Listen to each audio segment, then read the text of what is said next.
कि अगर आप 4 लाख वोट जो राहुल गांधी को सिर्फ अखिलेश यादव की वजह से मिले थे, अखिलेश यादव की पार्टी की वजह से मिले थे, अगर आप उन 4 लाख वोटों को हटा देंगे तो फिर राहुल गांधी रायबरेली की सीट से अपने अकेले दम पर और अपनी पार्टी के दम पर यह चुनाव नहीं जीत सकते थे।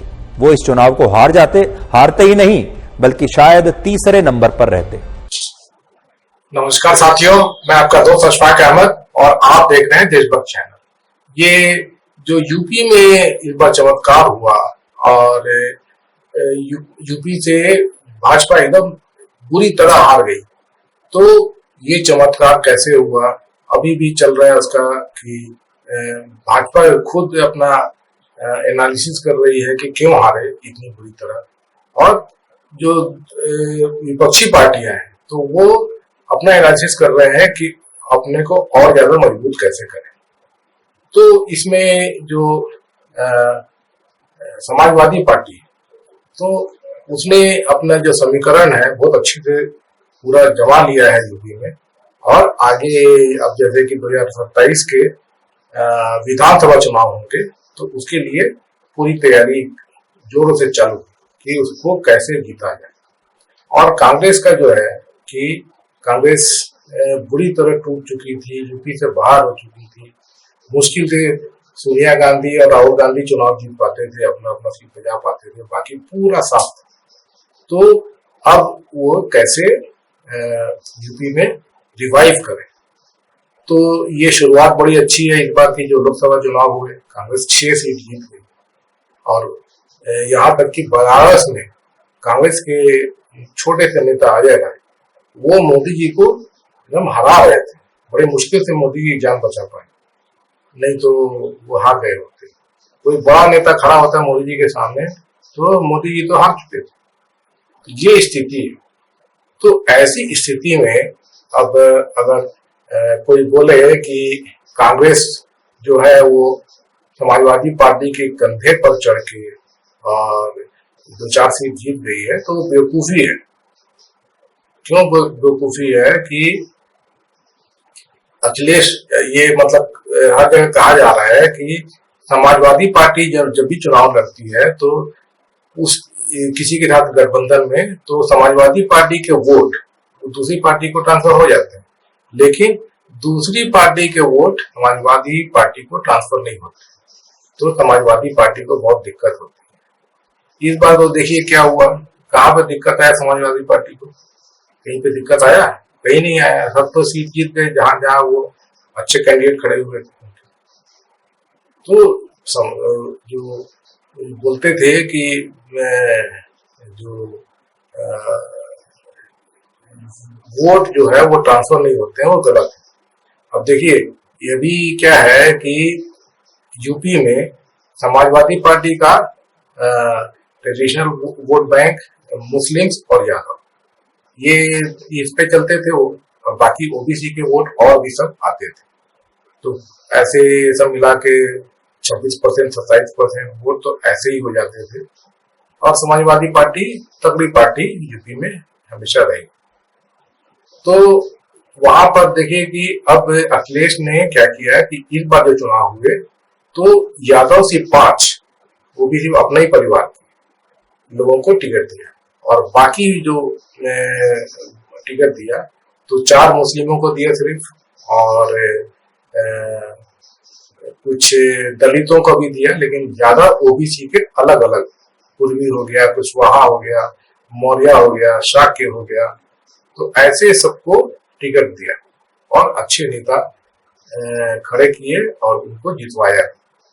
तो उनका कास्ट समीकरण यूपी में एकदम परफेक्ट हो चुका है, उसको तोड़ना मुश्किल है। जो कास्ट समीकरण बीजेपी लेके आ गई थी मोदी जी के आने के बाद में कि मोदी जी ओबीसी है, गरीब परिवार के हैं, चाय वाले हैं, तो उस बेसिस पर ओबीसी का पूरा वोट यादव को छोड़ के मोदी जी के पाले में जा रहा था।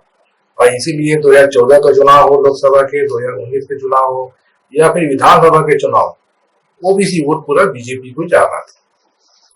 तो ये हमने देखा कि 10 साल से यूपी का यही हाल था। अब लेकिन क्या हुआ कि जो ओबीसी का वोट बैंक वो मोदी जी का खत्म हो गया। जनता जान गई कि मोदी जी जो है फर्जी ओबीसी है, ओबीसी का कोई भला नहीं किया और बेवकूफ बनाया, सिर्फ जुमले फेंके।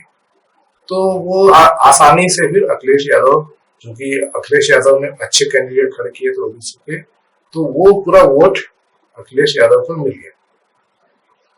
ठीक है। और कांग्रेस की बात करें तो पूरे देश में जितने भी जो दलित समाज के लोग हैं, तो उनके बम्पर वोट कांग्रेस को मिले हैं, यूपी में भी मिले हैं।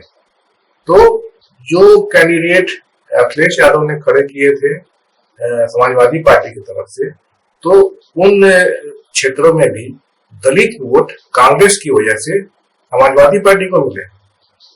तो ये जो दोनों की जोड़ी है, ये अखिलेश और राहुल की, इसने कमाल किया है, इसमें दो राय है ही नहीं। तो ये वैसे ये भी कहा जाता था पहले भी कि रायबरेली और अमेठी, यहाँ पर कांग्रेस के जो गांधी परिवार है उन्हें वो ही खड़े हुआ करते थे। तो हमेशा से समाजवादी पार्टी के लोग जो है उनको फुल सपोर्ट दिया करते थे। तो अब कोई बोले कि रायबरेली से राहुल गांधी जीते हैं, वो समाजवादी पार्टी के कंधे पे, तो ये बिल्कुल गलत है। ये जरूर है कि मतलब समाजवादी पार्टी वहां पर हमेशा सपोर्ट करती आई है, चाहे गठबंधन हो चाहे नहीं, गांधी परिवार के लिए सपोर्ट हमेशा था। लेकिन उसके अलावा रायबरेली से आप सोच सकते हैं कि सोनिया गांधी जैसे पिछली बार जीती थी कि ये समाजवादी पार्टी नहीं होती तो हार जाती, ऐसा था क्या? या राहुल गांधी अभी खड़े हुए थे तो समाजवादी पार्टी नहीं होती तो हार जाती, ऐसा था क्या? मार्जिन कम हो जाता, लेकिन वो तभी भी जीतते। तो ये आके कुछ भी बकवास करना कि समाजवादी पार्टी के कंधे पे थे इसलिए राहुल गांधी जीत गए वरना हार जाते, ये बेवकूफी की बात है। अमेठी में देख लीजिए, अमेठी में क्या हुआ। अमेठी में तो गांधी परिवार नहीं था, एक छोटा सा कार्यकर्ता था के एल शर्मा जी, वो अब बीजेपी में कद्दावर नेता बोली जाती है स्मृति ईरानी, क्योंकि राहुल गांधी को हराया था 2019 में। उसको इतने बड़ी कद्दावर नेता बीजेपी को के एल शर्मा जी ने 1,67,000 वोट पे हराया। इसको आप क्या बोलेंगे? समाजवादी पार्टी का सपोर्ट हो चाहे नहीं हो, लेकिन इतना बड़ा मार्जिन से जीतना, और भी स्मृति ईरानी के खिलाफ, ये क्या कहता है? तो ये कहता है कि ये जो अखिलेश यादव और राहुल गांधी की जोड़ी, ये हर जगह काम करेगी। तो अमेठी में भी यही हुआ। तो अमेठी में अखिलेश यादव का ओबीसी जो फैक्टर है और कांग्रेस का जो दलित फैक्टर, तो दलित वोट ओबीसी वोट, ये पूरा जो है इस गठबंधन को मिला है यूपी में हर जगह, और इसीलिए इतनी बम्पर जीते हुए। बनारस का ही देख लीजिए, बनारस में मोदी जी क्यों हार रहे थे? क्योंकि मोदी जी का ओबीसी वोट बैंक खिसक गया है ना। तो खुद मोदी जी के लिए यूपी में अब बहुत हालत खराब। अब अगर मोदी जी चुनाव लड़ेंगे ना तो बहुत बुरी तरह हारेंगे यूपी से, और यूपी से मोदी जी को भागना पड़ेगा। ये समझ लिए कि मोदी जी का आखिरी चुनाव था यूपी में, अब वो यूपी में नहीं आने वाले, एकदम पक्की बात। और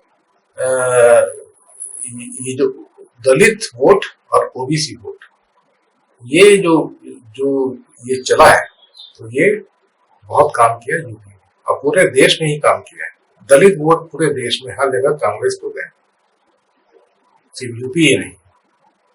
ये जो मोदी जी जीते हैं मध्य प्रदेश, छत्तीसगढ़, झारखंड और उड़ीसा, ये आदिवासी वोट के वजह से, क्योंकि इन लोगों ने एक नया कार्ड खेला कि छत्तीसगढ़ में जो चुनाव हुए थे 6-7 महीने पहले विधानसभा के, तो आदिवासी सीएम बनाएंगे।